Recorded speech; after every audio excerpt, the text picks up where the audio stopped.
더불어민주당 지역구 161석, 비례 14석, 조국혁신당 비례 12석, 진보당 지역구 1석, 그리고 새미래 지역구 1석, 이렇게 해서 총 합하니까 189석입니다. 그리고 개혁신당 3석까지 합치면 192석, 반윤 야당의 의석수가 192석입니다. 반윤 야당의 의석수가 192석입니다. 윤석열에 대해서 민심이 힘찬 경고를 날린 겁니다. 이번 총선의 결과는 민심이 우선 200석이라고 하는 대통령 탄핵, 그거 빼고는 모든 걸 다 할 수 있는 의석을 야당에게 몰아주었습니다. 이것이 바로 총선의 민심입니다. 윤석열 대통령 부부 그리고 한동훈과 국힘당 모두 이 총선의 민심을 정확히 인식해야 합니다. 그리고 뼈저리게 반성하고 바뀐 행동을 보여야 합니다. 국민들은 이야기하셨습니다. 2년이 너무 힘들었다. 2년이 너무 힘들었다. 앞으로 3년은 더 버틸 수가 없다. 그러니 끝내달라. 이것이 저희들이 현장을 다니면서 들었던 평범한 시민들의 이야기였습니다. 저희가 깜짝깜짝 놀랄 내용입니다. 저희들보다 훨씬 강력한 요구를 국민들은 하고 있었습니다.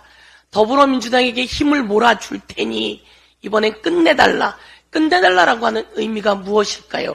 이것이 저는 국민들의 민심이라고 생각합니다.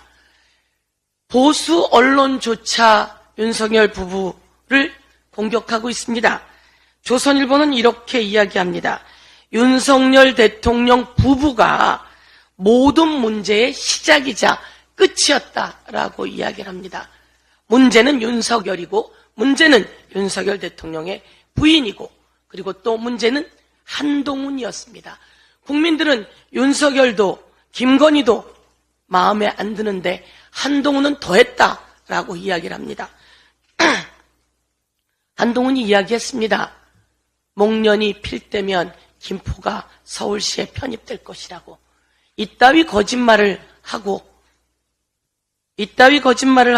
민심을 잡을 수 있을 거라고 생각했을까요? 이따위 거짓말, 윤석열 대통령의 꼭두각시 한동훈, 국민은 그 한동훈을 더 이상 보고 싶지 않다는 말씀을 많이 하셨습니다. 건방져 보여서 싫다. TV에서 나오는 모습이 우리를 가르치려 한다. 여기서 더불어민주당이 다시 한번 되돌아보겠습니다. 겸손하겠습니다. 국민께 배우겠습니다. 언론들은 또 이렇게 이야기합니다.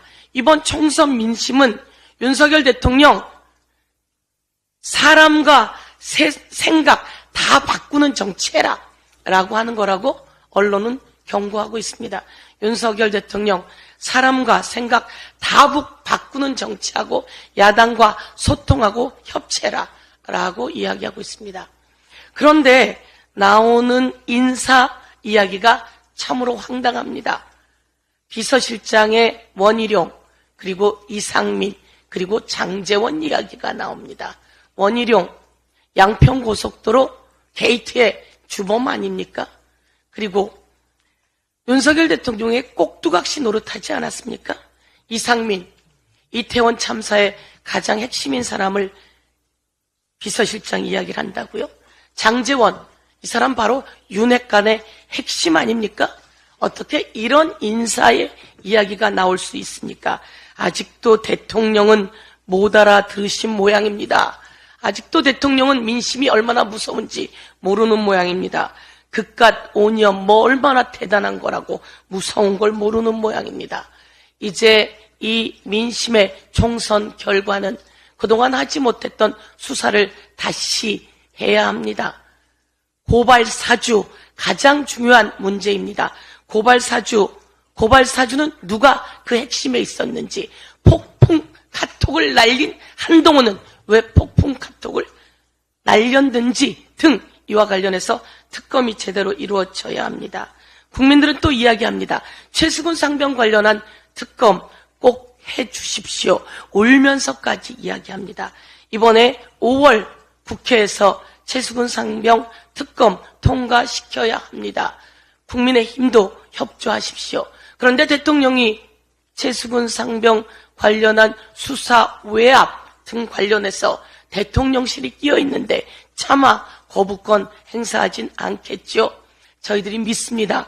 이 상황에서도 최수근 상병 관련한 특검을 통과하면 거부권 행사하진 않겠죠. 그 거부권 행사에서는 안 된다. 다시 한번 경고장을 날리면서 외신들이 엄청난 보도들을 하고 있습니다. 프랑스의 AFP 통신은 대파가 그 야채 대파가 한국의 선거를 휘저었다 이렇게 이야기를 하고 정치적인 대파가 선거운동의 공격수가 되었다 이렇게 이야기합니다. 이 뜻은 무엇입니까? 대통령은 거짓말해서는 안 된다. 그런데 가장 중요한 것은 경제다. 제가 누누이 얘기했지만 바보야. 문제는 경제야. 국민이 고통스럽습니다. 경제를 살리는 정치 더불어민주당이 하겠습니다.